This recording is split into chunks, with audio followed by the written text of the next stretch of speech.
Hello, everyone. Today, we will delve into the history of one of the most iconic figures of antiquity, a man whose name has become synonymous with military genius and unbending will. We will be talking about Hannibal. Hannibal. This name, like a clap of thunder, echoes through the centuries, evoking the clang and clatter of weapons, images of great, almost unimaginable victories, and, of course, the famous war elephants that struck terror into the legions. Hannibal Barca was not just a military commander, but also an outstanding statesman of Carthage, a powerful city-state in North Africa that became the main and most formidable rival of ancient Rome on its path to hegemony in the Mediterranean. It was precisely the victory over Carthage, forged in the crucible of 3 Punic Wars, that allowed Rome to become the great power we know it as. As is known, history, or rather popular rumor, is selective in its sympathies. It loves to celebrate victors and sympathize with the wronged, unjustly vanquished. Hannibal's fate fancifully combines both these aspects. He experienced both dizzying triumph and the bitterness of crushing defeat, remaining in the memory of posterity simultaneously as a brilliant strategist and a tragic figure, loyal to his cause to the very end.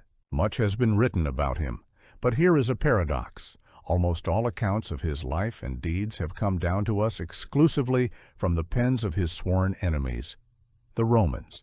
In Carthage itself, a city of merchants and seafarers, historiography was not highly favored. There, they preferred to keep other records, trade accounts, inventories of goods, promissory notes. It was a civilization oriented towards practical gain, towards trade, not towards reflection on the past.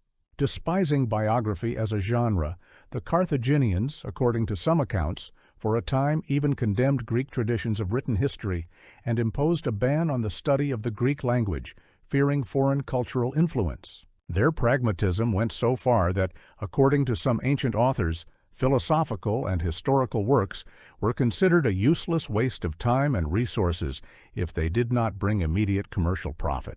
So the Romans wrote about Hannibal, among whom such authorities as Titus Livy, Polybius, a Greek who wrote for and about the Romans, and perhaps the most objective of all, as he had access to Carthaginian sources through his patrons, the Scipios.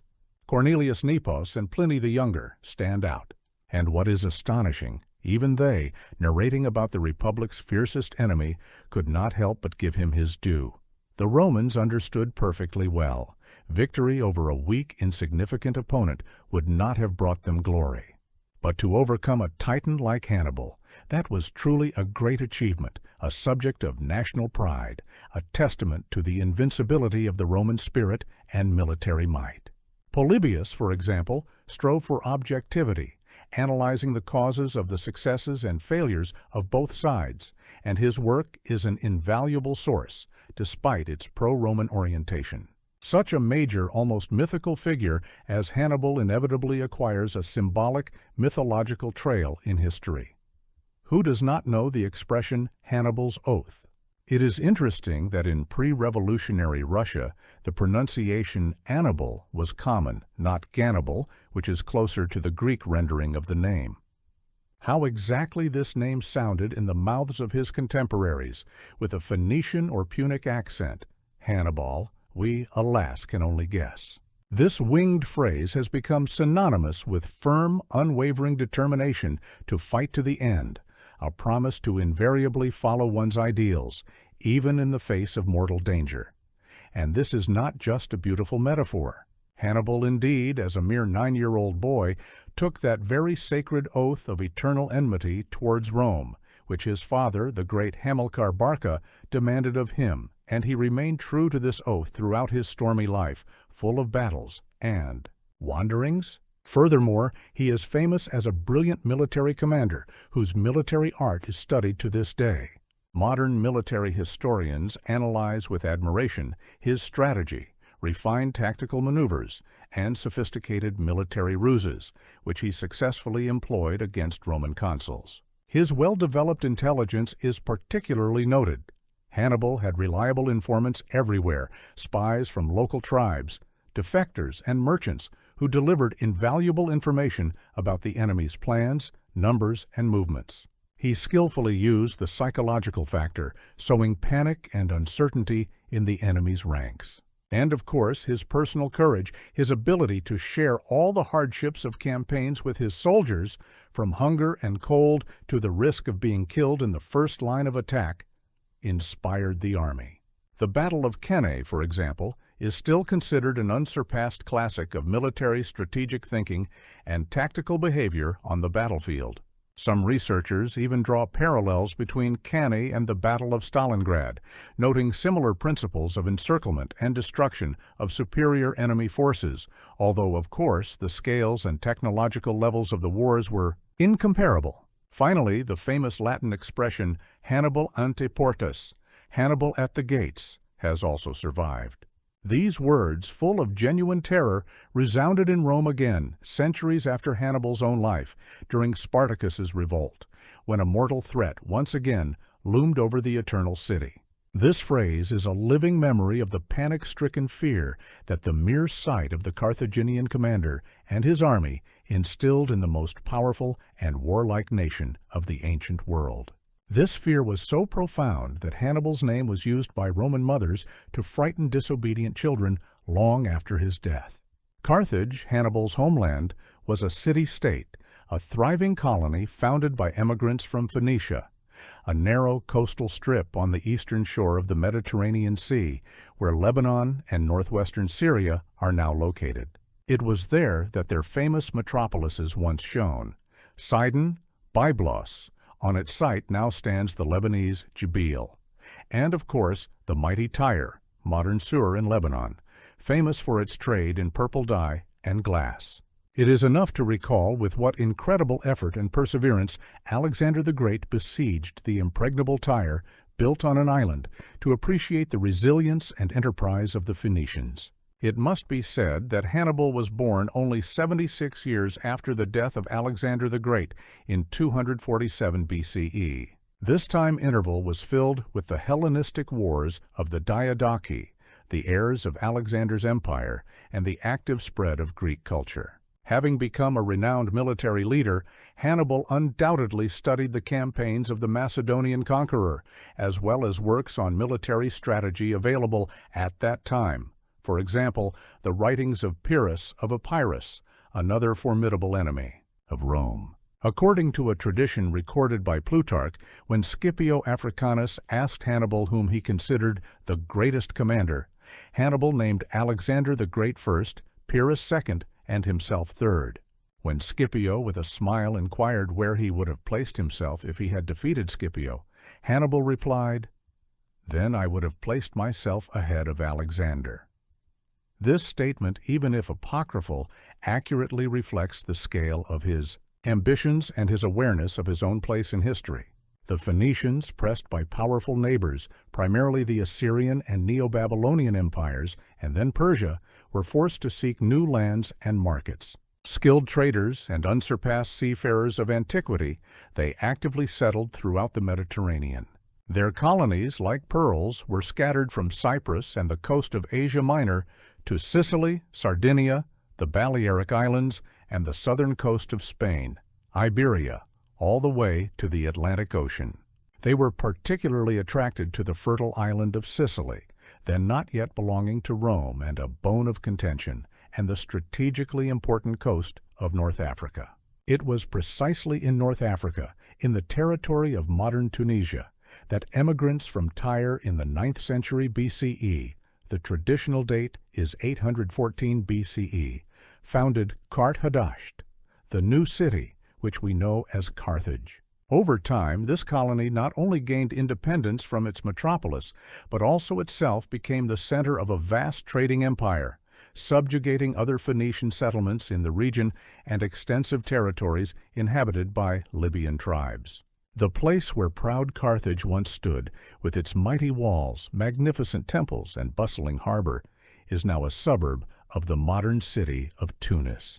Of its former greatness, only ruins remain, for the Romans, after their crushing victory in the Third Punic War, from 149 to 146 BCE, literally wiped the enemy city off the face of the earth, plowing its territory and sowing salt as a sign of eternal damnation, although the latter, about sowing salt, is more a later legend than a historical fact.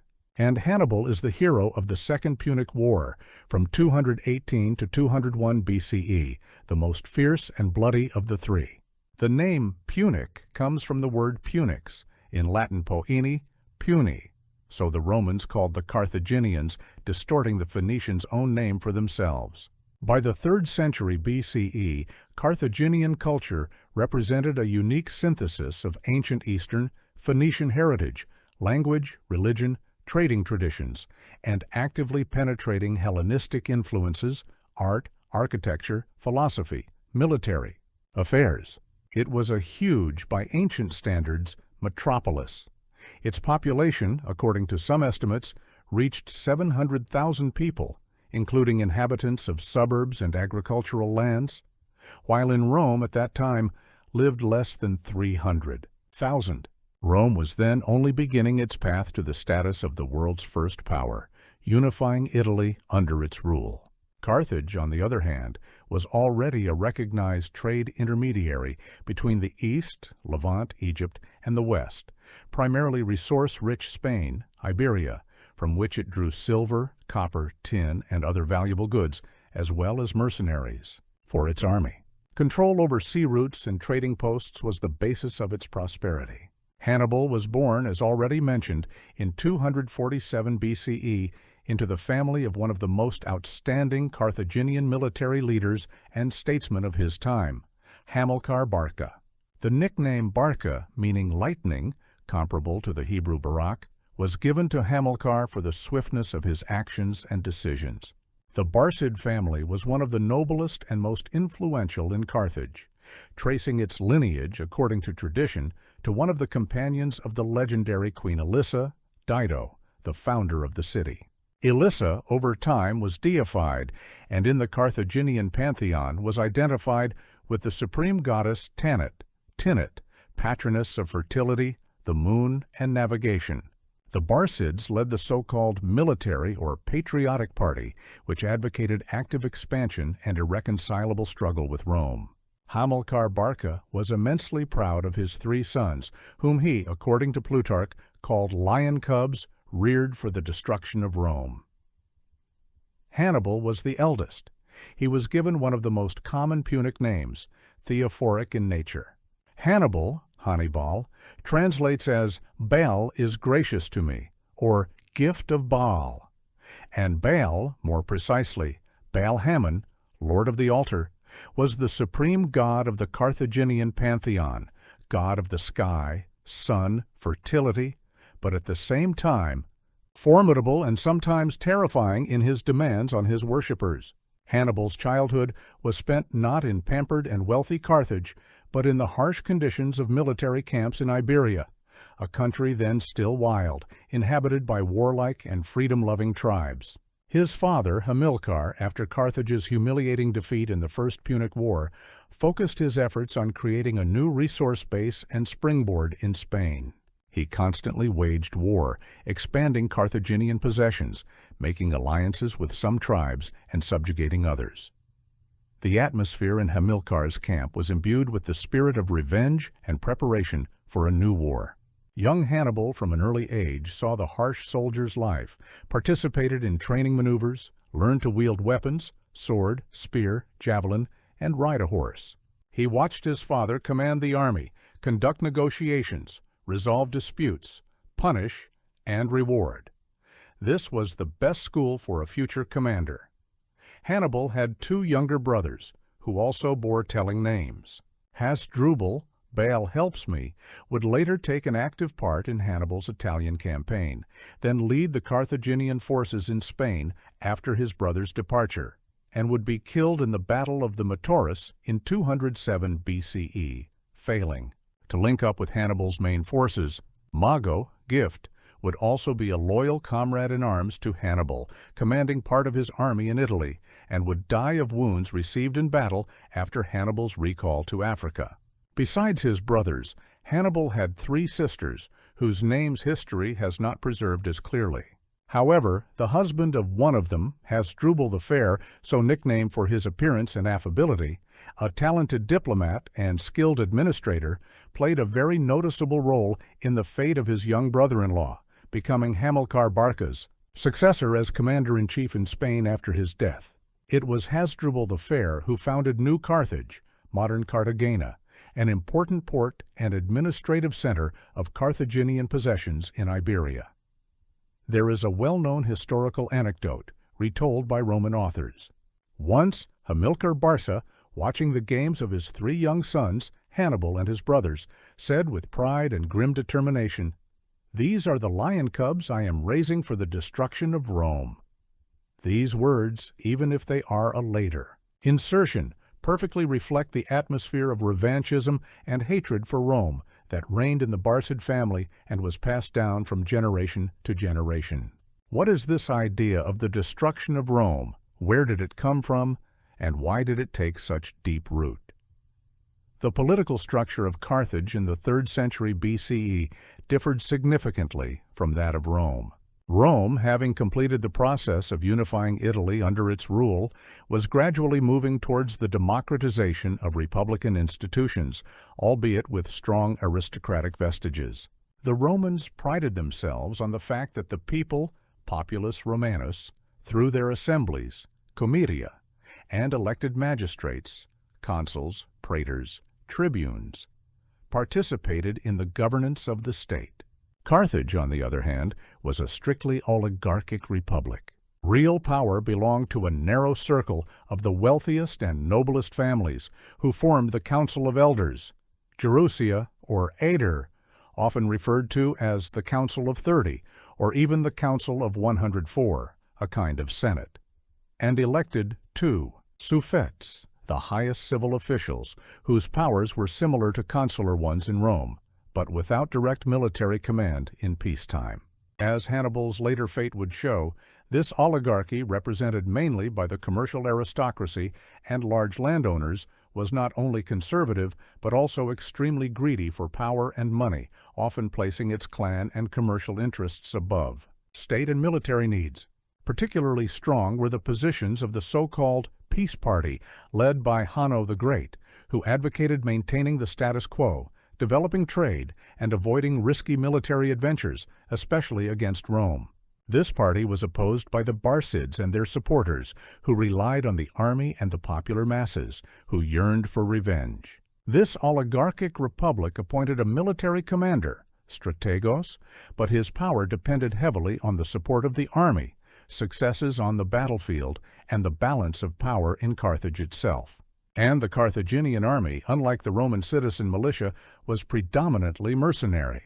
Carthage, a wealthy trading city, preferred to wage war not at the expense of its citizens, although in times of extreme danger they too were called up for militia service, but for money, hiring warriors from various tribes and peoples. Iberians, infantry with falcatas, curved swords and light cavalry, Celtiberians, mixed Celtic-Iberian tribes known for their resilience. Balearic slingers, considered the best in the world, capable of throwing stones and lead bullets with incredible accuracy and force. Gauls from the territories of future France and northern Italy. Tall and fierce warriors, but not always disciplined. Libyans, who formed the core of the heavy infantry, trained and armed in the Greek style as well as light infantry, and of course the famous Numidians, unsurpassed light cavalrymen from North Africa, who fought without saddles or stirrups, armed with javelins and small shields, masters of surprise attacks and pursuit. All served in Hannibal's army. They all fought for pay, a share of the spoils, and out of personal loyalty to their leader. Such was Hannibal's father, Hamilcar Barca, and later Hannibal himself, who managed to win the boundless trust, respect, and devotion of his diverse troops thanks to his justice, generosity, personal courage, and military genius. Rome and Carthage were natural rivals in the struggle for dominance in the Western Mediterranean. An irreconcilable struggle was waged between them for control of trade routes, for resource-rich lands, in fact, for world domination as it was then understood. for influence over a vast territory from the Iberian Peninsula to Syria, from the Scythian steppes of the northern Black Sea region to the scorching sands of the Sahara. It was a life-and-death battle between two civilizational models, two different approaches to state structure and warfare. The First Punic War, from 264 to 241 BCE, was a test of strength, a grandiose battle between two maritime powers for control of the strategically important island of Sicily, as well as Sardinia and Corsica. In that war, the Romans, initially inferior to the Carthaginians in naval matters, showed an amazing ability to learn and adapt. They not only built a powerful fleet based on a captured Carthaginian model, quinqueremes, ships with 5 rows of oarsmen, but also invented crows, corvus, boarding bridges with a hook at the end, which crashed down onto the deck of an enemy ship, grappling it to their own and allowing Roman legionaries, masters of hand-to-hand combat, to board the enemy vessel and turn a naval battle into a kind of land battle where their heavy infantry had an undeniable advantage. In the end, the Romans, despite a series of heavy defeats at sea, including due to storms, managed to achieve a turning point and win. Carthage had to cede Sicily, Sardinia, and Corsica, and also pay Rome a huge indemnity of 3,200 talents of silver. Hannibal's father, Hamilcar Barca, fought bravely and desperately in that war, especially in Sicily, where he waged a guerrilla war against the Romans for several years, but still ended up on the losing side. This defeat deeply wounded his pride and engendered an unquenchable thirst for revenge.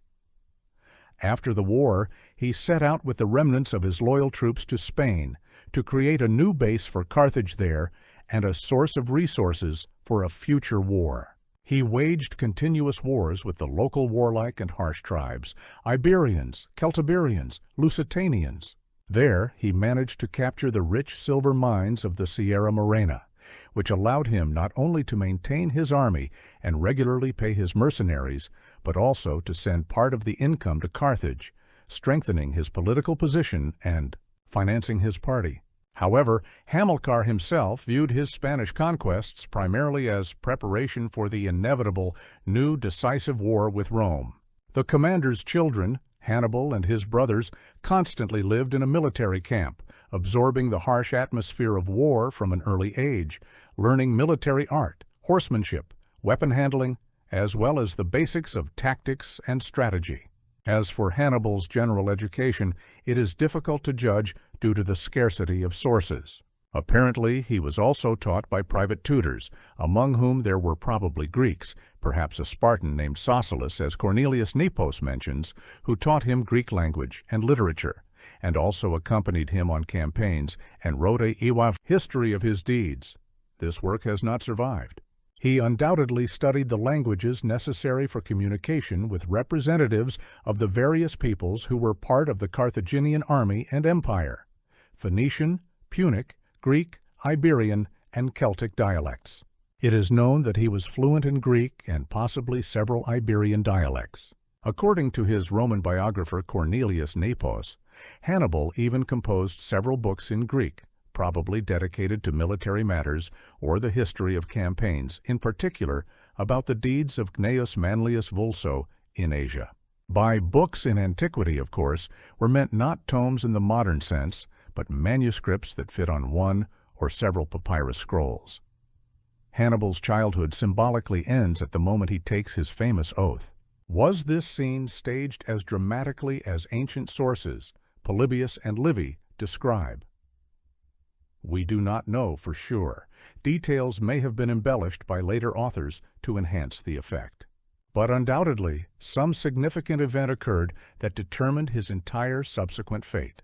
Approximately 3 years after Carthage's crushing defeat in the First Punic War, when Hamilcar Barca was preparing to go to Spain around 237 BCE, he brought his 9-year-old son Hannibal to the temple of the supreme god, Baal Hamon. There, before the altar, after offering a sacrifice to the formidable deity, Hamilcar, as Polybius recounts, asked the boy if he wanted to go with him on campaign. When Hannibal joyfully agreed and even began to ask his father for it, as is characteristic of boys, Hamilcar took him by the right hand, led him to the altar, and ordered him, touching the sacrifices, to swear that he would never be a friend to the Roman people. It must be said that the cult of Baal-Hamon and his consort Tanit in Carthage also had its dark sides. Roman authors, not without some exaggeration perhaps, but also not without reason, confirmed by archaeological finds in Tophets, sacred areas where urns with infant ashes are found, accused the Carthaginians of practicing human sacrifices, including child sacrifices, the so-called mulk, which decidedly distinguished Carthaginian culture from the religious beliefs of ancient Rome and Greece. The Romans always spoke of this custom with horror and condemnation.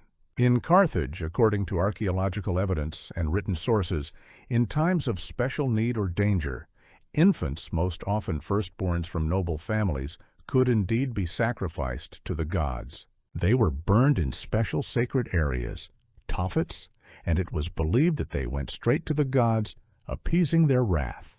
Hannibal was fortunate to avoid such a fate in infancy, if this custom was indeed so widespread and obligatory for all noble families. But a different, symbolic sacrifice was demanded of him. His father ordered him to take a terrible oath, never to be a friend to the Roman people and to dedicate his entire life to the struggle against Rome until its complete destruction or his own death. And the boy, as one historian vividly describes, clutching the horns of the altar, possibly decorated with images of a bull, Baal's sacred animal, swore. One can only imagine the indelible impression this event must have made on a sensitive child's psyche. He, fortunately having survived infancy, if we accept the version of the prevalence of child sacrifices, now stands before the face of a formidable deity, holds on to the horns of the altar, symbolizing the power and perhaps the bloodthirstiness of Baal, and takes an oath that will define his entire life. This was his personal sacrifice, a pledge of his future destiny. And his entire subsequent life, full of incredible achievements and tragic losses, became an unwavering fulfillment of this promise made in childhood. In 229 BCE, when Hannibal was 18 years old, his father, Hannibal Barca, died tragically in battle, drowning while crossing a river, probably the Jukar or Segura, during the siege of the city of Helice, or Balia, saving his sons from a surprise attack by the local Oritani tribe. Command of the Carthaginian forces in Iberia passed to his son-in-law, Hasdrubal the Fair, a talented diplomat and commander, who continued his father-in-law's policy of strengthening Carthaginian influence on the peninsula, but relied more on diplomacy than on force of arms. Under him, young Hannibal, who had already shown extraordinary military talents, began to command the cavalry and all military enterprises requiring speed and decisiveness. Hasdrubal the Fair significantly expanded Carthaginian possessions in Spain, founded New Carthage, and concluded a treaty with the Romans in 226 BCE, according to which the Ebro River, modern Ebro, was recognized as the boundary of spheres of influence. The Carthaginians undertook not to cross it Erugium Vrucach with weapons in hand, and the Romans, accordingly, were not to interfere in affairs south of this river. This did not last long. In 221 BCE, Hasdrubal the Fair fell at the hands of an assassin, a Celt, a slave of one of the local chieftains executed by Hasdrubal. And then the army, which deeply respected and loved young Hannibal for his bravery, endurance, justice, and military talent inherited from his father, unanimously elected and proclaimed the 26-year-old Hannibal as its commander-in-chief. The Carthaginian Senate, Council of Elders, was far from enthusiastic about this choice. Many oligarchs, especially from Hanno's party, considered the new commander too young, audacious, inexperienced, and possibly feared his ambitions and popularity in the troops, remembering the independent nature of his father and the entire Barcid family, whom they suspected of aspiring to monarchical power. However, the army expressed its will so imperiously and unequivocally that the Senate, after some hesitation, deemed it best to approve this candidacy, albeit with some reluctance and probably with certain conditions. Thus, fate itself led Hannibal to the real opportunity to fulfill his childhood oath. It can be said that from this moment his true great biography began, inscribed with fire and sword in the annals of world history. We know strikingly little, almost nothing, about his private personal life. Sources vaguely mention that he had a wife, an Iberian woman of noble lineage named Himilce, daughter of the ruler of the city of Castulo, whom he married while Hasdrubal the Fair was still alive, to strengthen his ties with the local Iberian aristocracy. The poet Silius Italicus, in his epic poem Punica, describes Hannibal's touching farewell to Himilce and their young son before the Italian campaign, but this is most likely a poetic fiction. There is no reliable information about any children from this marriage or about Himilce's subsequent fate. It is assumed that she and her son remained in Spain. There are mentions of his demonstrative indifference to the numerous beautiful captives, of whom he had as many as he wished at his disposal during long military campaigns. Roman authors, such as Livy, noted his moderation in food and drink, his ability to endure any hardship, to sleep on the bare ground wrapped in his cloak.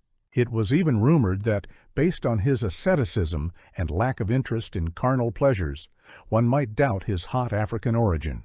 But, most likely, he simply lived for one all-consuming passion, one idea, to find a pretext and opportunity for a new devastating war with Rome to finally break out.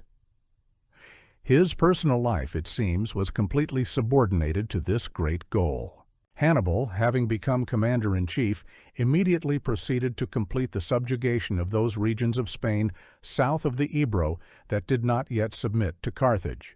He conducted successful campaigns against the Olcades, Vacae, and Carpetani tribes, demonstrating not only military valor, but also strategic thinking.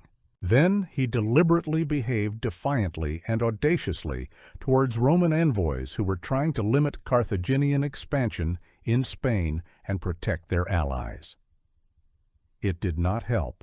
The Romans, occupied with other problems, for example, the war with Illyrian pirates and Gauls in Cisalpine Gaul, for a time preferred to pretend that they noticed nothing special or limited themselves to diplomatic protests. Then Hannibal, to provoke a conflict, led his troops to the walls of the city of Saguntum, located on the Iberian Peninsula south of the Ebro, but which was an official ally, friend and ally of the Roman people, of Rome. The siege of Saguntum lasted 8 months, 219 BCE. The city resisted desperately, hoping for Roman aid, but the Romans never came. After a difficult and bloody siege, Saguntum fell and was brutally sacked, and its inhabitants either perished or were sold into slavery. Hannibal himself was wounded during the assault, and only after this city, important to the Romans in terms of prestige and strategic position as a possible springboard for operations in Spain, was taken, they had no choice but, threatening war, to demand that Carthage hand over Hannibal and his associates for trial and punishment as violators of the peace. And Hannibal, needed precisely that. He created a casus belli, that is, a pretext for war. The Carthaginian Senate, after stormy debates in which Hannibal's supporters and the war party prevailed over Hanno's moderate party, under pressure of circumstances and fearing to lose control over the popular commander and his army, refused to hand over its best general. The Roman ambassador Quintus Fabius, possibly the future cunctator, then, according to legend, gathering his toga in folds, said, "Here I bring you war and peace. Choose whichever you like." The Carthaginians replied, "Give us what you deem necessary." Fabius, unfurling his toga, exclaimed, "I give you war." Thus, in 218 BCE, the Second Punic War began, which lasted almost 2 decades until 201 BCE and became the most severe test for both powers, determining the fate of the Mediterranean for many centuries to come. The Romans had a clear pre-drafted strategic plan. They intended to wage war on 2 main fronts. One army under the command of Consul Publius Cornelius Scipio, father of Hannibal's future vanquisher, was to land at Massilia, modern Marseille, and from there move into Spain to tie down Carthaginian forces there and deprive Hannibal of his main base. Another army, under the command of the second consul Tiberius Sempronius Longus, was to assemble in Sicily and from there cross to Africa to strike directly at Carthage. The plan was logical and relied on Rome's naval superiority. But Hannibal, with one audacious and completely unexpected maneuver, swiftly shattered all these carefully developed staff plans. Instead of defending himself in Spain or waiting for a Roman invasion of Africa, he decided to transfer the war to the enemy's territory, to the very heart of Italy. He moved his huge army, numbering, according to various estimates, upon leaving New Carthage in the spring of 218 BCE, about 90,000 infantry, 12,000 cavalry, and 37, according to Polybius, war elephants, from New Carthage through all of southern Gaul into Italy. This was considered an unthinkable, almost insane undertaking. In his path stood not only hostile tribes, but also two mighty, difficult-to-cross mountain ranges, the Pyrenees, and even more terrifying, the snow-covered Alps. Who could have conceived of such a thing, to go there with a huge army with baggage and elephants, and on foot, on the eve of winter? Hannibal went. He advanced towards Italy with astonishing speed, overcoming the resistance of local Gallic and Iberian tribes, crossing full-flowing rivers such as the Ebro and the Rhone, modern Rhone, where he had to display marvels of engineering skill to transport the elephants. He tirelessly inspired his diverse mercenaries with his own example of unbending will and endurance. Titus Livy, his enemy, describes the Carthaginian commander thus: "He endured both heat and cold with equal patience. He determined the measure of food and drink by natural need, not pleasure. He chose the time for wakefulness and sleep without regard to day or night. As much as was needed for rest, so much he devoted to sleep, which was not induced by a soft bed or silence. Many often saw him, wrapped in a military cloak, sleeping directly on the ground among the soldiers standing guard and on watch. In his clothing he differed in no way from his peers. Only by his armament and his horse could he be recognized. He far outstripped both cavalrymen and infantrymen. He was the first to enter battle, the last, having finished the fight, to leave it. He did not shun any work, ate from the same cauldron as the soldiers, knew many of them by name, remembered their exploits. And it was precisely this that evoked boundless respect, blind devotion, and readiness in the warriors to follow him to the ends of the earth. His personal courage, iron will, and care for his soldiers transformed a crowd of mercenaries into a single, indestructible organism, bound by a common fate and faith in their leader. Hannibal crossed the Pyrenees swiftly, albeit with battles and the loss of part of his troops, whom he left under the command of his brother Hanno to hold the passes and communications with Spain. Then he moved through southern Gaul towards the Alps, avoiding a clash with Scipio's army, which had landed at Massilia but was too late to intercept Hannibal at the Rhone. He had, according to various sources, between 37 and 40 war elephants. This was one of the characteristic features of the Carthaginian army, the use of these giants in battle, which the Romans did not have, although they had encountered them earlier during the war with Pyrrhus of Epirus. Initially, the sight of huge, clumsy, but formidable animals, clad in armor and with fighting towers on their backs, produced an overwhelming, demoralizing impression on the enemy. However, over time, the Romans became somewhat accustomed to them, and even began to contemptuously call them Lucanian bulls, after the region of Lucania in southern Italy, where they first encountered Pyrrhus's elephants. And even later they learned to effectively counter the elephants, by showering them with javelins, especially in unprotected parts of the body, eyes, trunk, legs, frightening them with the noise of trumpets and horns, shouts, fire, forcing the frightened, uncontrollable animals to turn back and crush their own battle formations. Thus, during the Alpine crossing and subsequent battles, most of Hannibal's elephants died from cold, hunger, disease, falls into abysses, or in battle. By the end of the Italian campaign, only one elephant named Surus, the Syrian, survived, on which the commander, suffering from the consequences of an eye disease, often rode. But for now, in the autumn of 218 BCE, Hannibal, with his elephants, moving along an unexpected and extremely difficult route through the Alps. The exact pass is still a subject of debate among historians. Col de la Traversette, Mont Cenis, Little Saint, Bernard, or others, having shattered the Roman general plan in about 15 days, although some sources speak of a longer time, up to a month, considering skirmishes with the Allobroges mountaineers, makes his legendary crossing and brings his exhausted, thinned, according to Polybius. He brought only 20,000 infantry and 6,000 cavalry to Italy, but unbroken army into the fertile valley of the Po River, modern Po, in northern Italy.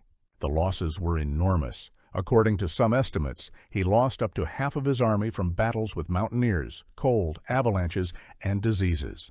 What followed was a whole series of sensational victories and exploits that created his immortal, great, and formidable image in the eyes of contemporaries and descendants.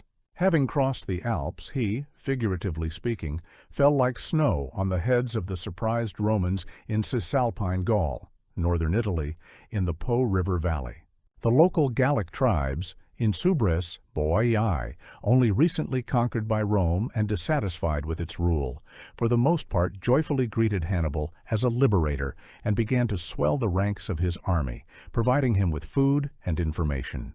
Hannibal's army, hardened in the Spanish wars and inspired by its leader, was at that moment practically invincible in open-field battle, especially thanks to the superiority of his Numidian and Iberian cavalry. But the Romans possessed one priceless quality: the ability to learn very quickly from their mistakes, adapt to new challenges, and display incredible resilience and organization in the most desperate situations. It was precisely this quality, coupled with the enormous mobilization resources of the Italian Confederation and civic patriotism, that ultimately allowed them to create a world power. In the First Punic War, as already mentioned, they learned to fight at sea, surpassing the hereditary seafarers, the Carthaginians. Now, in the Second Punic War, they faced a new problem: the powerful and maneuverable Carthaginian cavalry, which in every battle dealt a decisive blow to the flanks and rear of the Roman legions. The Romans traditionally relied on their heavy infantry, hastati, principes, triarii, organized into maniples, while their own cavalry, consisting mainly of noble youth, equites, was small, poorly trained, and inferior to the Numidian and Iberian. But they learned again, and ultimately defeated Hannibal, largely thanks to the creation of a strong and well-trained cavalry, as well as the skillful use of allied Numidian horsemen of King Massinissa, who defected to their side in the final stage of the war. Meanwhile, in the initial stage of the war in Italy, the tactical advantage was entirely on Hannibal's side. In November of 218 BCE, the first major clash occurred, the battle on the Ticinus River, now Ticino, a tributary of the Po. In this battle, mainly a cavalry engagement, Hannibal, at the head of his Iberian and Numidian cavalry, utterly defeated the Roman cavalry and light infantry of Consul Publius Cornelius Scipio the Elder's army.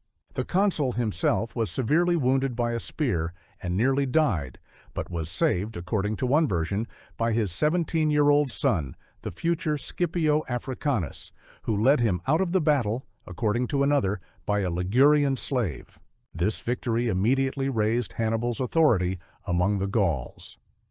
At the end of December of the same 218 BCE, a new battle, this time on the Trebia River, another tributary of the Po. Here, Hannibal, displaying extraordinary cunning, lured the combined army of both consuls, Scipio, still not recovered from his wounds, and Tiberius Sempronius Longus, impatient and overconfident, hastily recalled from Sicily and eager for glory, into a skillfully prepared trap. At night, Hannibal hid a detachment of 2,000 picked warriors, 1,000 infantry, and 1,000 cavalry, under the command of his brother Mago, in an ambush in the bed of a dried-up stream. In the morning, he provoked the Romans to attack by sending Numidian cavalry to raid their camp. Sempronius Longus, despite Scipio's warnings, ordered his troops, without having breakfasted or warmed themselves by the fires, it was a cold December, to ford the icy Trebia River and attack the Carthaginians, who were drawn up on the opposite bank. Exhausted by cold and hunger, the drenched Romans faced Hannibal's fresh and well-prepared forces. In the heat of the fierce battle, as the Roman infantry began to push back the Carthaginian center, Mago's detachment struck the Romans from the rear and flank from the ambush. This decided the outcome of the battle. The Roman army was almost completely destroyed or scattered. Only about 10,000 legionaries managed to break through and retreat to Placentia. The result was a complete rout, and again a convincing victory for Hannibal. And finally, the most famous and crushing victory of this period, the Battle of Lake Trasimene, which took place on June 21, 217 BCE. This was an absolutely stunning operation in its conception and execution, where Hannibal fully demonstrated himself as a great master of military cunning, use of terrain, and ambush tactics. After the victory at the Trebia, Hannibal wintered in Cisalpine Gaul, reinforcing his army with Gauls and preparing for a campaign into central Italy. In the spring, he augmented his army with rebellious Gauls who were extremely dissatisfied with Roman rule and saw the Carthaginian as a liberator. To reach Etruria, modern Tuscany, and outmaneuver the army of the new consul Gaius Flaminius Nepos, a demagogue and opponent of the senatorial aristocracy, inexperienced in military affairs, Hannibal undertook an incredibly difficult and dangerous march through the Apennines and then through the marshy valley of the Arno River. For 3 days and 4 nights, his army marched chest-deep and at times neck-deep in water through a boggy, fetid swamp without sleep or rest. Rest could only be found on the corpses of fallen horses and pack animals. During this crossing, almost all his remaining elephants, except one, the very Surus on which Hannibal himself rode, many horses and men perished.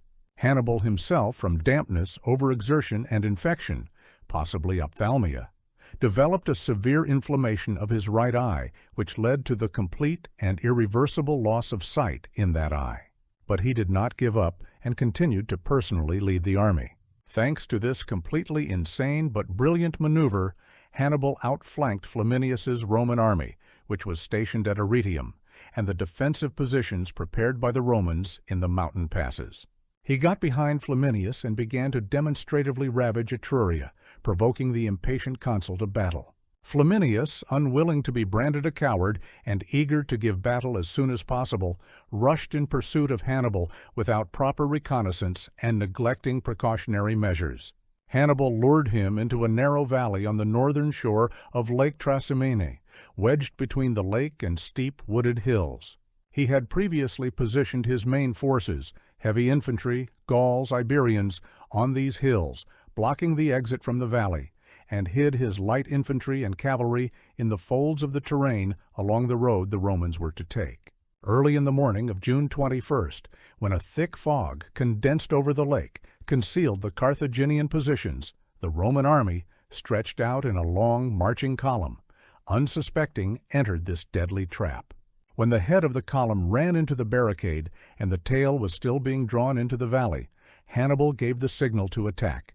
The Carthaginians from all sides, from the hills and ambushes, with fierce cries rushed at the surprised and demoralized Romans. It was not a battle, but a terrible slaughter, a massacre. The Romans, caught off guard in a narrow defile, could neither deploy into battle order, nor retreat in an organized manner, nor even really understand what was happening.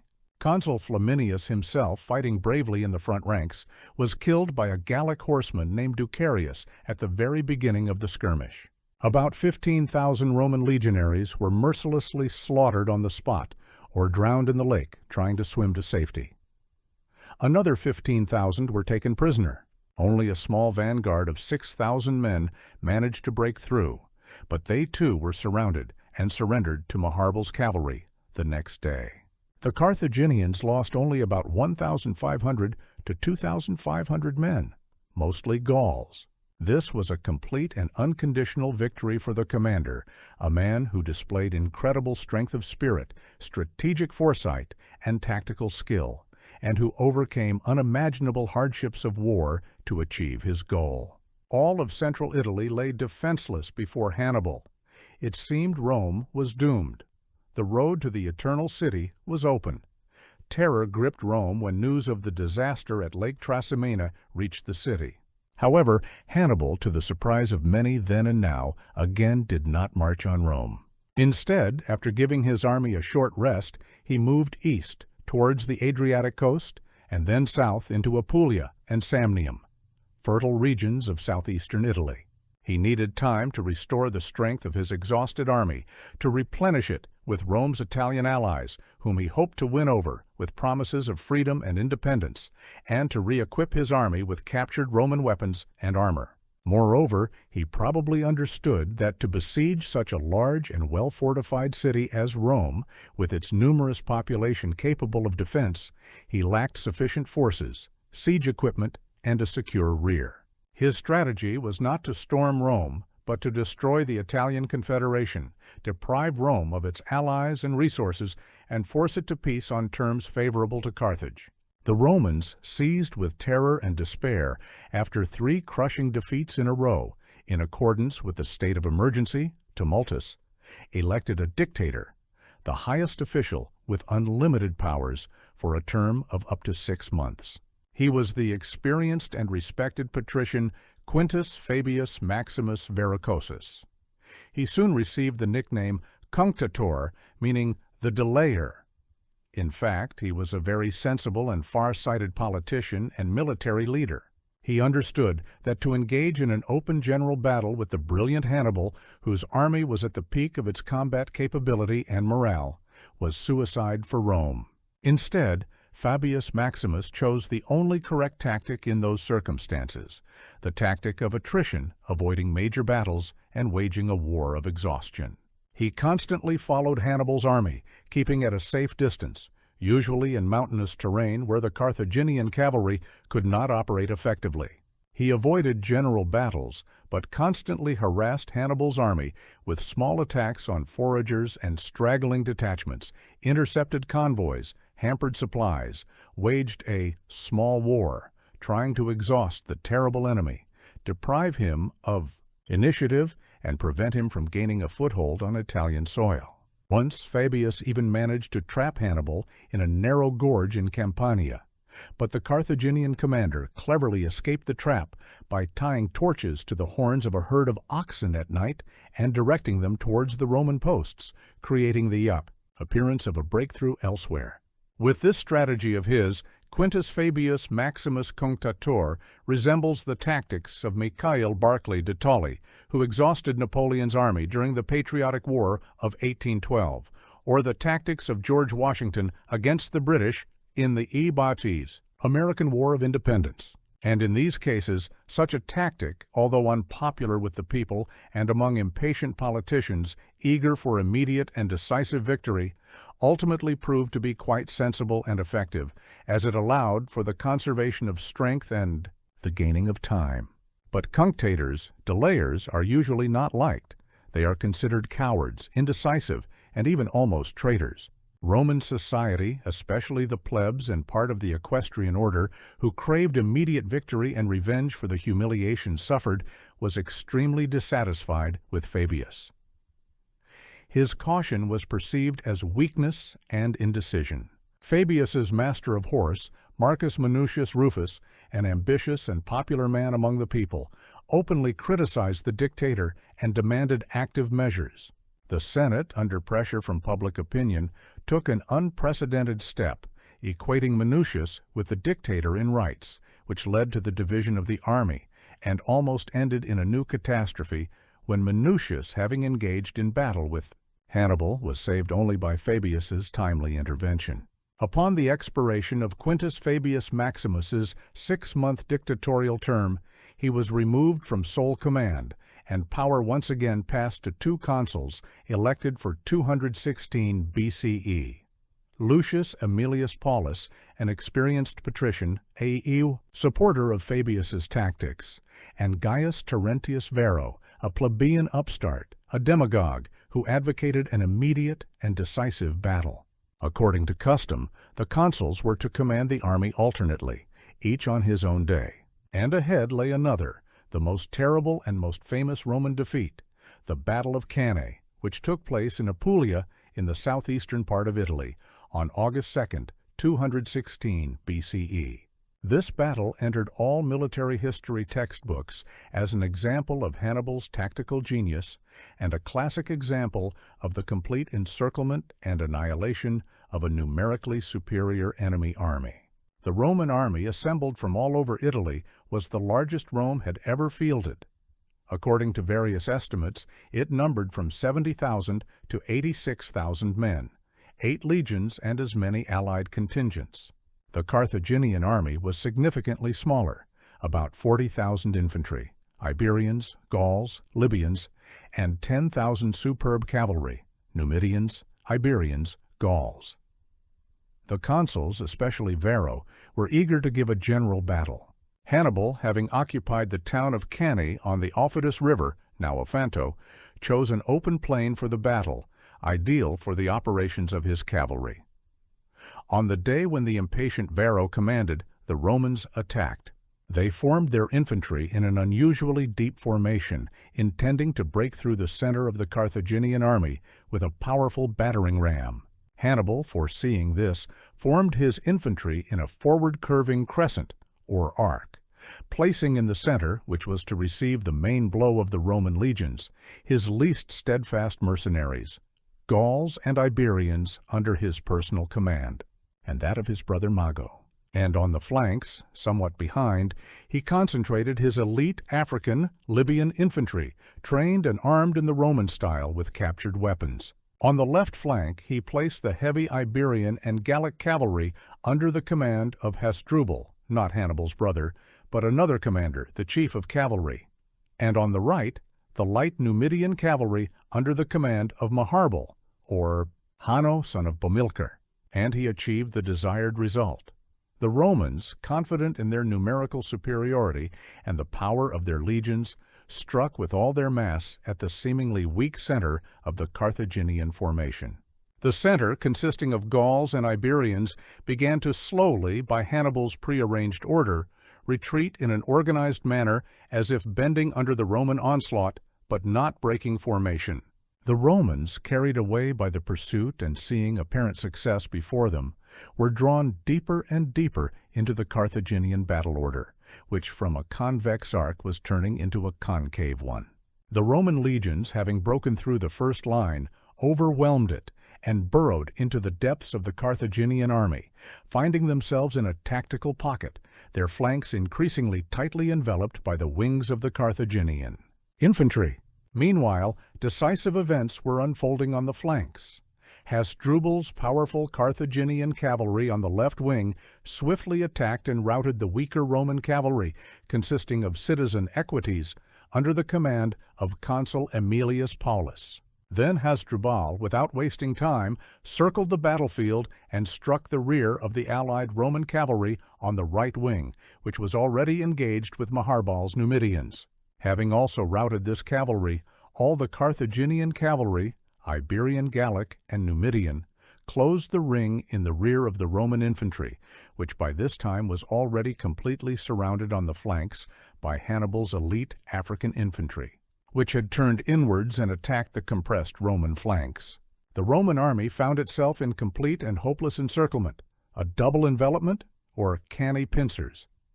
A methodical and merciless slaughter of tens of thousands of men, huddled together in a huge, unmanageable crowd, unable either to fight or retreat, began. It was not a battle, but a butchery, which lasted several hours.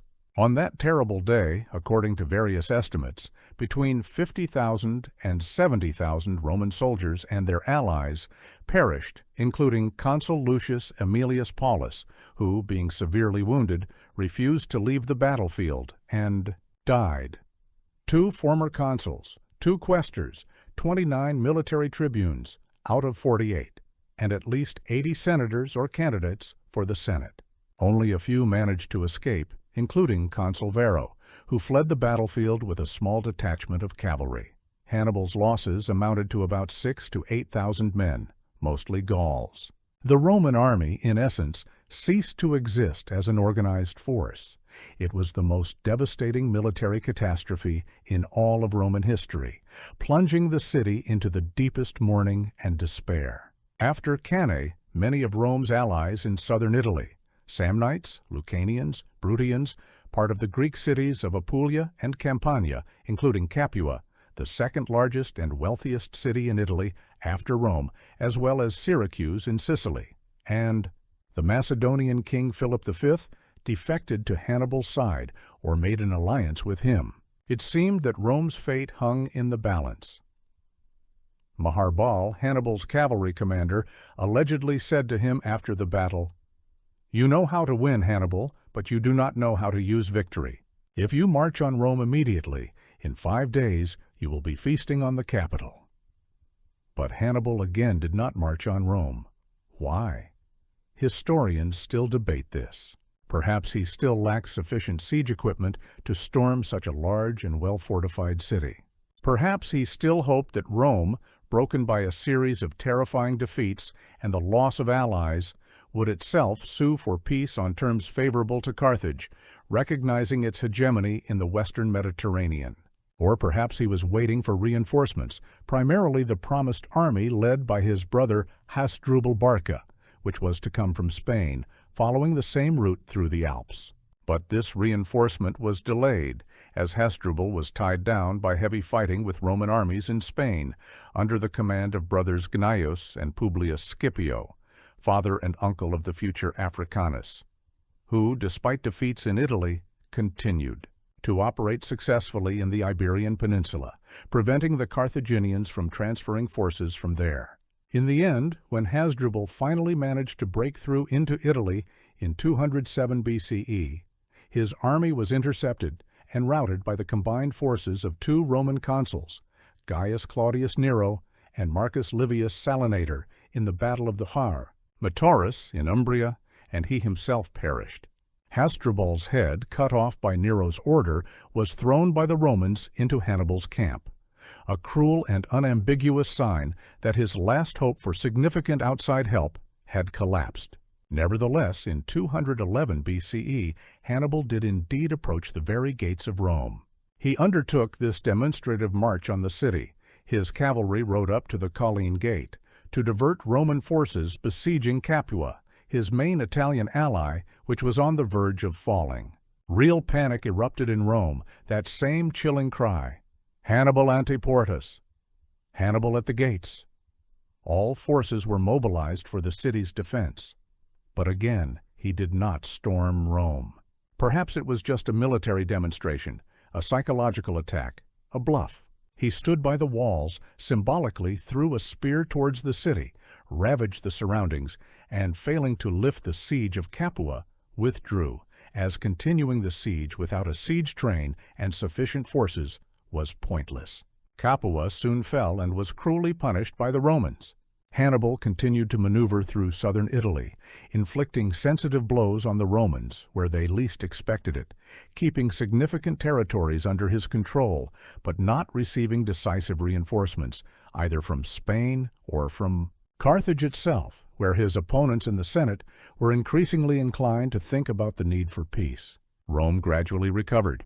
At this critical moment, after Cannae, the great Roman ability to maintain courage, discipline, and fortitude, even in the most desperate circumstances, to quickly recover strength, mobilize all available resources, including slaves who were enlisted, in legions with the promise of freedom, to readjust on the move, and to learn from their defeats, was fully manifested. The Senate showed firmness, refusing to ransom prisoners after Cannae and forbidding mourning. New commanders were elected, such as Marcus Claudius Marcellus, nicknamed the Sword of Rome, who successfully opposed Hannibal in Campania and took Syracuse, and Fabius Maximus Cunctator himself, whose tactics were now recognized as the only correct ones. And here, the difference in army recruitment and morale was critically important. Hannibal's army consisted mainly of mercenaries, fighting for money and plunder, whose loyalty and fighting spirit could waver, especially after failures or delays in pay.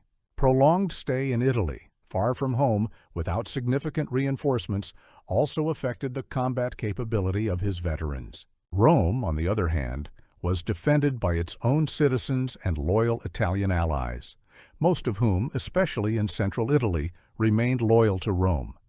for whom it was a war for the survival of their state, their families, their way of life, their gods. The civic community of Rome, the entire populus Romanus, bristled like a wounded beast to defend its vital interests.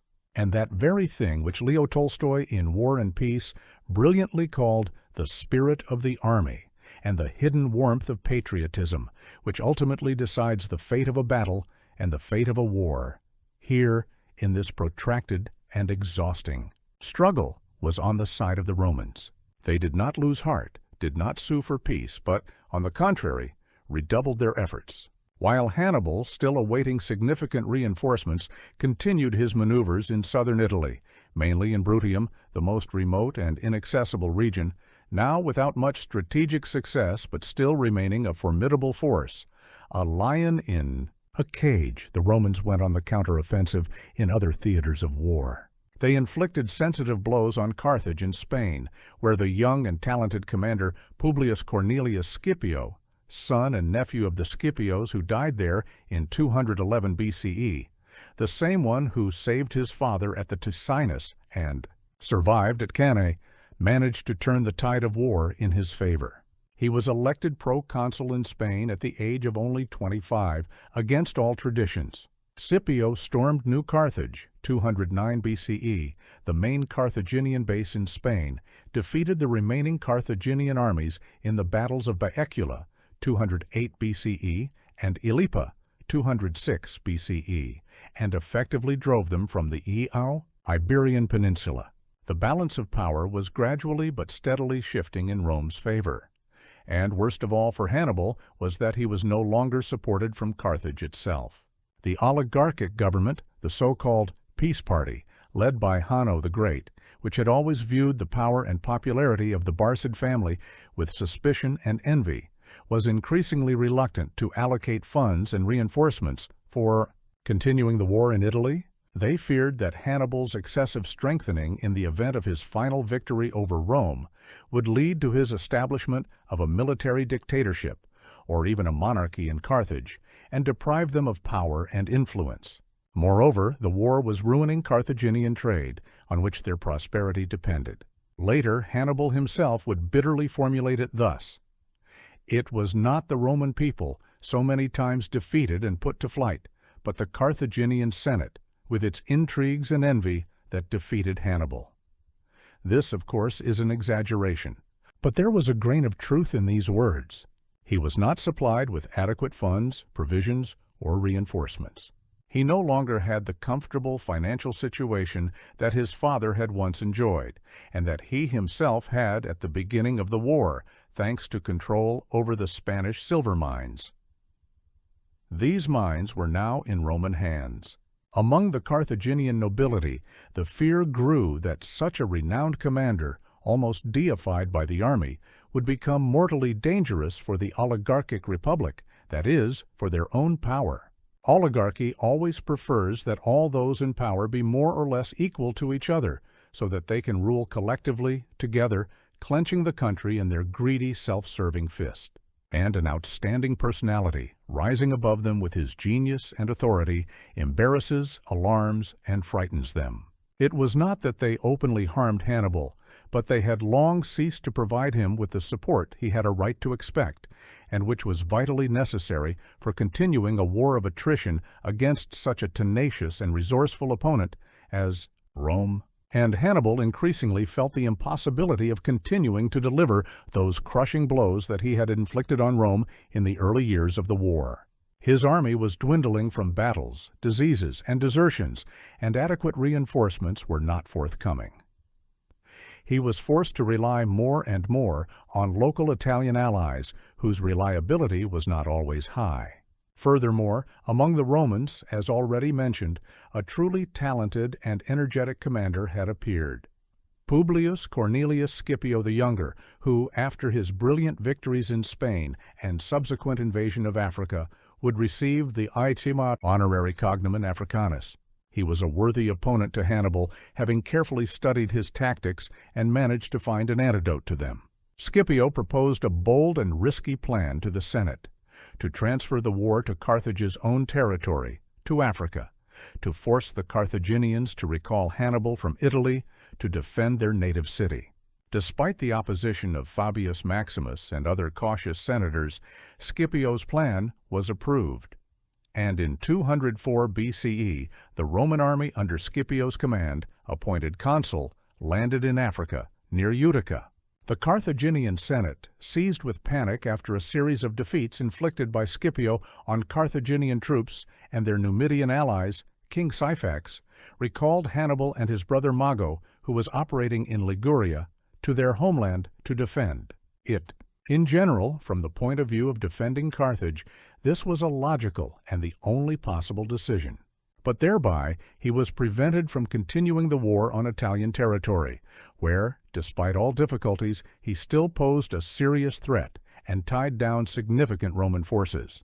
In 203 BCE, Hannibal, after 15 years of continuous fighting, having never suffered a major defeat in Italy, left that country, which he had almost conquered, and with the remnants of his loyal veterans, about 15 to 20,000 men, sailed from Croton to Africa, set for new victories. He was 43 years old, and in 202 BCE, when the decisive Battle of Zama, or Naragara, took place in late autumn, probably October 19th, he was 44. He was still a commander full of strength, wise with invaluable experience, and surrounded by legendary glory. But his first and only major defeat in open field battle awaited him. For almost 20 years of war, Rome and its commanders had learned much. Scipio proved to be a capable student and a worthy opponent. Moreover, the army Hannibal was able to assemble in Africa consisted mainly of untrained recruits, mercenaries of varying quality, and only a small corps of his veterans hardened in Italy. Scipio, on the other hand, had a well-trained, disciplined army, confident in its commander, and most importantly, he had secured the support of the Numidian king Massinissa, who brought with him 4,000 to 6,000 superb horsemen and several thousand infantry. Massinissa had previously been an ally of Carthage, but had defected to Rome due to territorial disputes with Syphax and personal enmity towards the Carthaginian oligarchy. Before the Battle of Zama, the famous meeting between Hannibal and Scipio took place, described by Polybius and Livy. The commanders, who had mutual respect, tried to negotiate peace, but their terms proved unacceptable to each other. Hannibal proposed that Carthage renounce Spain, Sicily, Sardinia, and all islands between Italy and Africa. But Scipio, feeling his advantage, insisted on harsher terms, including the surrender of the fleet and payment of an indemnity. Negotiations failed, and the battle became inevitable. In the Battle of Zama, 202 BCE, Hannibal arranged his army in 3 lines. In the first, mercenaries, Ligurians, Gauls, Balears, Moors. In the second, Carthaginian and Libyan militiamen, and in the third, the strongest, his veterans, from Italy. In front, he deployed about 80 war elephants, hoping to crush the Roman legions. Scipio, however, knowing this tactic, used Hannibal's own methods against him. He also arranged his infantry in 3 lines, hastati, principes, triarii, but left special wide passages, corridors, in the battle formations of his maniples, camouflaged by light-armed warriors, velites. When the Carthaginian elephants charged, the velites met them with a cloud of javelins and loud shouts, while trumpets and horns blared from all sides, frightening the animals. Some of the elephants turned back and trampled Hannibal's own Numidian cavalry on the left flank. Others, rushing forward, ran through these passages to the rear of the Roman army without causing much harm.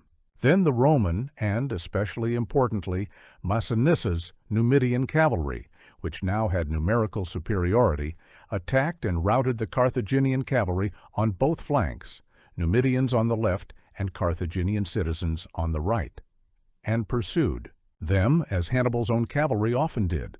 In the center, a stubborn and bloody infantry battle ensued. Hannibal's first 2 lines were crushed and thrown back by the Romans, but his third line, consisting of hardened veterans, offered desperate resistance. The outcome of the battle was unclear for a long time. However, at the critical moment, Scipio's and Massinissa's Roman and Numidian cavalry, returning from pursuit, struck the rear and flanks of Hannibal's last line, deciding the outcome of the battle. Hannibal's army was surrounded and almost completely destroyed. Hannibal himself, displaying feats of bravery, managed to break out of the encirclement with a small detachment and flee to Hadrumetum, and from there to Carthage. He lost about 20,000 killed and as many captured. The Romans lost only about 1,500 to 2,500 men. After the crushing defeat at Zama, which Hannibal himself honestly admitted, advising his fellow citizens to accept any terms of peace, Carthage had no choice but to sue for peace. A peace treaty was concluded, 201 BCE, on extremely harsh and humiliating terms for Carthage, dictated by Rome. Carthage lost all its overseas possessions, including Spain and the Mediterranean islands. It was forbidden to have a war fleet, except for 10 small patrol ships and war elephants. It could not wage wars outside Africa, and in Africa, only with Rome's permission. Carthage had to hand over all deserters and prisoners, and also pay a huge indemnity of 10,000 talents of silver over 50 years. In effect, Carthage became a state dependent on Rome, deprived of political independence and military power. Its great maritime and commercial empire collapsed. But Rome won not only this. It won itself as the undisputed leader and hegemon of the then Mediterranean world. Having learned to fight such a formidable and brilliant rival as Hannibal, having learned to mobilize all its resources when it seemed all was lost, to endure the death of consuls and entire armies, the loss of tens, even hundreds of thousands of men, having shown incredible resilience, discipline, and unity, having overcome all these unimaginable trials, Rome became that great power which was equal to itself and ready for further expansion to the east, for the conquest of the Hellenistic kingdoms. Strangely enough, for some time after the crushing defeat, Hannibal was not only not executed or exiled, the Romans, having achieved complete victory, did not insist on his immediate surrender, but even held the highest civil office in Carthage of Suffet, one of the 2 elected supreme rulers, a kind of president or supreme judge. He was elected to this post in 196 BCE, thanks to his still enormous popularity among the people and part of the aristocracy. What does he do in this seemingly peaceful position? With his characteristic energy and determination, he begins to carry out important democratic and anti-corruption reforms aimed at healing the state and limiting the omnipotence of the oligarchy. He reorganized the financial system, ensured that taxes were collected fairly and went to the treasury, not into the pockets of corrupt officials. He abolished life membership in the Council of 104, the supreme judicial body that controlled magistrates, and made it elective, limiting the term of office.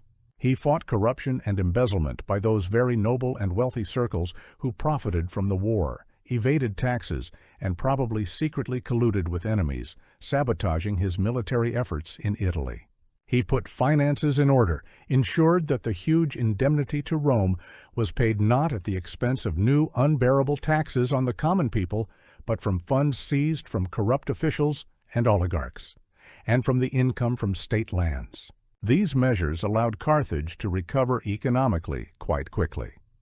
Naturally, such reformist activity could not please the Carthaginian oligarchy, whose vested interests and political influence he had touched.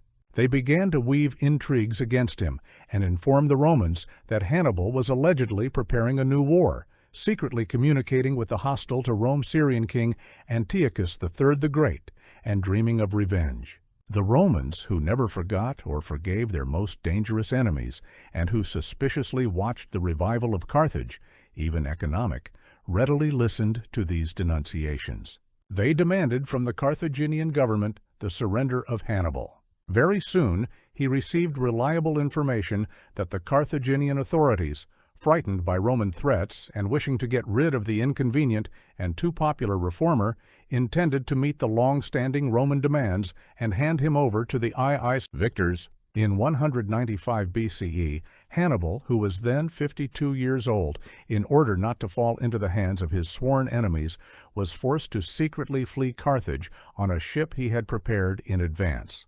What followed were 12 long years of exile, wanderings, and unceasing, though already hopeless, struggle. First, he headed east, to Tyre, the ancient metropolis of Carthage, where he was received with honor. Then he arrived in Ephesus, and from there to the court of the powerful Syrian king, Antiochus III the Great, ruler of the vast Seleucid Empire, who was just preparing for war with Rome for influence in Greece and Asia Minor. Hannibal became his military advisor, proposed bold and far-sighted plans.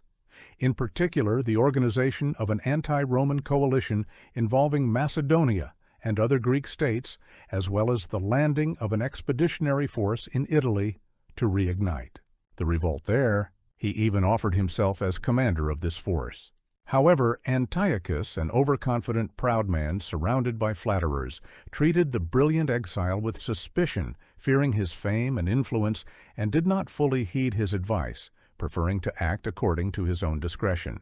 He gave Hannibal only an insignificant command of a small Phoenician fleet, which was defeated by the Roman fleet, reinforced by Rhodians and Pergamenes, in the Battle of Eurymedon, or Side. In the decisive Battle of Magnesia, 190 or 189 BCE, where Antiochus's army was utterly defeated by the Romans under the command of Lucius Cornelius Scipio, brother of Africanus, and his legate Scipio Africanus. Himself, who was present as an advisor, Hannibal apparently did not participate or played a minor role. According to the terms of peace, Antiochus was to hand Hannibal over to the Romans. After this, Hannibal had to flee again.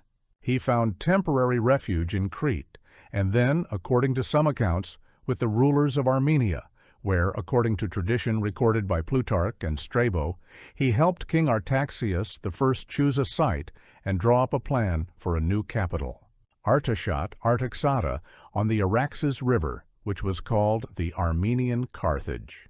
Later he found himself in Bithynia, a small Hellenistic kingdom in northwestern Asia Minor, with King Prusias I, who was at odds with Rome's ally, the Pergamene king Eumenes II. Hannibal commanded the Bithynian fleet and army in the war against Pergamum, winning several victories, including a cunning naval victory when he ordered pots filled with poisonous snakes to be thrown onto enemy ships, causing panic among the Pergamene sailors. And all these years, until his very death, he remained true to his childhood oath. He was not just saving his life, wandering from one ruler to another like a hunted animal. He tirelessly tried to push these rulers of Asia Minor and southern European states to resume active struggle against Rome, which was increasingly aggressively expanding its influence in the East, interfering in the internal affairs of Hellenistic states and subjugating them one after another. Hannibal still hoped to create a new, powerful anti-Roman coalition and return to the main business of his life. He even took part in several not very significant naval and land battles on the side of Rome's enemies, commanding a fleet or individual detachments, and nowhere did he suffer personal defeat. But this, of course, was no longer the same scale, not the same opportunities as before. His name still instilled fear in the Romans, but he no longer posed a real threat. He never managed to find those who possessed sufficient courage, resources, and political will to seriously risk raising the banner of struggle against the all-consuming power of Rome for world supremacy, as his native Carthage had once done. The Hellenistic world was disunited. Rulers pursued their narrow dynastic interests, and no one wanted to risk everything for the illusory hope of victory over Rome. Hannibal is credited with words that accurately reflect the essence of his nature and life path. My life is one constant effort of will, directed towards a single goal. Yes, he had every right to say that about himself. He could mentally report to the shadow of his father, Hannibal Barca, that he never broke the oath he took at the age of 9 at the altar of Baal-Hamon, and always, until his last breath, strove to fulfill it. However, Rome by that time had already become so powerful, so much stronger than all the states trying to maintain their independence in the Mediterranean, that Hannibal, wherever he was, constantly faced the danger of being captured and handed over to his relentless enemies. The Romans did not rest until they were convinced that their fiercest enemy was dead. Once again, while in Bithynia, he he received information that Prusias, king of Bithynia, a relatively small and weak state in Asia Minor that constantly maneuvered between stronger neighboring rulers. Prusias, who had long pretended to be his friend, and patron under Roman pressure, in particular from the envoy Titus Quinctius Flamininus, victor of Macedonia, and tempted by their promises, was ready to hand him over. The Roman envoy, Titus Quinctius Flamininus, arrived at the Bithynian court with an unequivocal demand. Hannibal's house in the town of Libissa, on the shore of the Sea of Marmara, was surrounded by Prusias's soldiers. Finding all exits blocked and escape impossible, Hannibal, who was then 64 years old, unwilling to fall into Roman hands and suffer humiliation. Perhaps he would have been paraded in triumph through Rome, and then executed in the Mamertine prison. In 183, or according to other sources, 182 or 181 BCE, took poison, which according to tradition he always carried with him in a special hollow in his ring. Before his death, according to Livy, he said, "Let us relieve the Romans of their long-standing anxiety, since they are so impatient to await the death of an old man." Thus tragically ended the life of one of the greatest military commanders and statesmen in world history. Ironically, in the same 183 BCE, or thereabouts, his main antagonist and vanquisher, Publius Cornelius Scipio Africanus, also died, likewise in voluntary exile at his estate in Liternum, Campania, disillusioned with the ingratitude of his compatriots who accused him of embezzlement and abuse. On his tomb, according to tradition, was inscribed, "Ungrateful fatherland, you shall not even have my bones."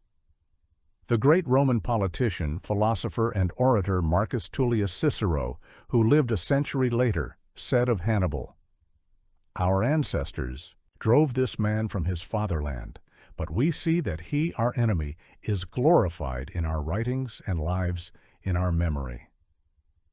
These words are the best evidence that even his most implacable enemies, the Romans, could not help but recognize his genius, his incredible resilience, and his enormous influence on history. They preserved for posterity the memory of a man who for a decade and a half held in fear the most powerful nation of the ancient world, inflicted a series of crushing defeats on it on its own territory, and was only a step away from changing the course of world history. Loyalty to the oath given in childhood became the leitmotif of his entire life, making his name an immortal symbol of unbending will, military genius, and tragic destiny. His tactical methods, especially the maneuver at Cannae, were studied and admired by commanders for many centuries, from the Renaissance to Napoleon and beyond. And his image still inspires writers, artists, and historians, forcing them to turn again and again to this amazing and dramatic page of ancient history. Hannibal remains one of the brightest and most controversial figures of antiquity, a man who challenged fate itself and nearly crushed Rome.